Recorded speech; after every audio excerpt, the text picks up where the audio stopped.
Here's a step-by-step guide to buy PLS tokens using Zelle. First, open your browser and head to app.0xcoast.com. Then either sign in or create an account. Once you're logged in, make sure your wallet is connected.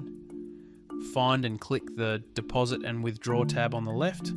In the Deposit section, click Zelle Pay, scan the QR code and fill out the required information. Do not forget to enter the code provided on the Coast website in the memo section. This part is absolutely required. Once all the transaction information has been entered, approve the transfer. After the transaction is completed through Zelle, you'll see your USD balance in your Coast dashboard. Now you can use your USD balance to purchase PLS. Go to the Buy and Sell tab on the left. For this example, we'll use $5 USD. Select the PLS token from the drop-down menu. Then click Check Price. Once the price appears, click Buy. After that, you'll see a pop-up that says Buy Initiated. After a short processing period, your PLS will appear in your wallet. Find PLS and more PulseChain assets today at app.0xcoast.com.